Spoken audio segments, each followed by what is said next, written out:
Have you ever wondered if technology is taking over our lives? In the blink of an eye, we've entered the digital age, a world where technology isn't just a tool but an integral part of our daily existence. We wake up to the sound of digital alarms, check our emails before our morning coffee, and spend our days scrolling, clicking, and typing away on devices that fit snugly in our palms. The benefits are undeniable. We're connected like never before, able to communicate, learn, and entertain ourselves with just a few taps on a screen. It's a world of convenience where information and services are just a click away. But as we embrace this digital life, we also introduce a new phenomenon: technology overdependence. We're becoming so reliant on our devices, so consumed by the digital world, that it's becoming harder and harder to unplug. But at what cost does this convenience come? Now let's dive into some numbers that might surprise you. In the past decade, the average time spent on digital devices has skyrocketed. In fact, children as young as 8 are spending an average of 6 hours a day on screens. That's about 1/4 of their day, every day. And for teenagers, that number jumps to nearly 9 hours daily. Adults aren't exempt from this trend either. On average, adults spend more than 10 hours a day on their devices. That's more than 2/3 of our waking hours spent in front of a screen. What's more, this isn't just a weekday phenomenon. The weekend doesn't offer any reprieve. In fact, screen time tends to increase on weekends, with many of us spending almost our entire waking hours glued to a device. Now consider this: a whopping 70% of people report feeling anxious or uncomfortable without their phones. This phenomenon, known as nomophobia, or the fear of being without a mobile phone, is becoming more prevalent. It's a clear indicator of how dependent we've become on our digital devices. The increase in screen time over the last decade is staggering. In 2014, adults spent an average of 5.5 hours on digital devices daily. By 2024, that number has almost doubled.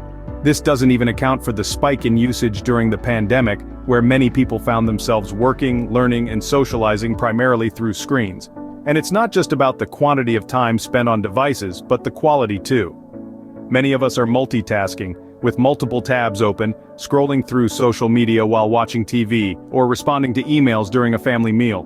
This constant digital multitasking can lead to cognitive overload, leaving us feeling drained and disconnected. These numbers tell a story of a society increasingly tethered to technology.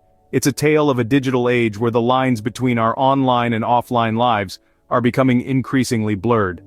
But what does this mean for our family bonds and our physical health? Let's delve deeper in the next segment. But what does this mean for our relationships, particularly within our families? As we delve deeper into the digital age, it's becoming increasingly clear that our devices are playing a larger role in our lives than we might have initially thought. This isn't just about how much time we spend scrolling through social media or catching up on the latest news. It's about how these habits are affecting our interactions with those closest to us, our families. Picture a typical evening in many households. Parents and children are physically in the same room, yet miles apart in terms of their attention. Faces are illuminated by the glow of screens, eyes are transfixed on digital content, and ears are plugged with earbuds. The room is silent, save for the tapping of keys and the occasional notification ping. The traditional family dinner, once a lively exchange of daily anecdotes and shared experiences, has been reduced to a room full of individuals engrossed in their own digital worlds.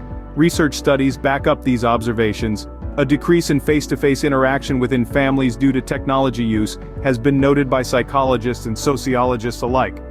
Families are spending less quality time together, and when they do, their attention is often divided between their loved ones and their devices.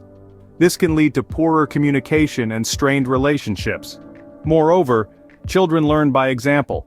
When they see their parents constantly on their devices, they too learn to value digital communication over face-to-face interaction. This could potentially stifle their emotional and social development, as they miss out on important cues that can only be picked up in person. As we continue to integrate technology into our lives, it's crucial to remember the importance of human connection. Our devices are tools, not replacements for real interaction. They should enhance our lives, not control them. So let's ask ourselves, are we using technology, or is technology using us? Are we fostering connections, or are we creating distance? Are we engaging with our families, or are we isolating ourselves? It appears that our devices might be driving a wedge between us and our loved ones. And what about our physical health? Can our devices harm us in this way too? Well, the answer is a resounding yes. Our bodies were not built for the screen-centric lifestyle many of us lead today. When we spend hours glued to our devices, we're risking more than just our family relationships. We're also compromising our physical health. One of the most common issues is eye strain. Staring at screens for extended periods can lead to dryness, irritation, and even blurred vision over time. Then there's the matter of sleep disruption. The blue light emitted by our devices can interfere with our natural sleep patterns, making it harder to fall asleep and reducing the quality of our rest. And let's not forget about this sedentary behavior that comes with excessive screen time. Sitting for hours on end engrossed in our devices can lead to weight gain and obesity. This can, in turn, increase our risk of a host of other health problems. Our bodies weren't designed for this level of screen exposure. So, what can we do to regain control? Well, it's all about balance. One strategy is to designate specific times as device-free. This could be during dinner, an hour before bedtime, or even a whole day each week. It's a chance to disconnect from the digital and reconnect with the physical world. But ironically, technology itself can also be our ally. Many apps are available that monitor and limit screen time, allowing us to be more conscious of our usage. They can help us understand our habits and make more informed decisions about how we spend our time. And most importantly, let's prioritize face-to-face interactions. There's no substitute for a genuine conversation, a shared laugh, or a comforting hug. These are the moments that truly enrich our lives and strengthen our bonds. It's time to take a step back from our screens and reconnect with the world around us. Will you join this movement?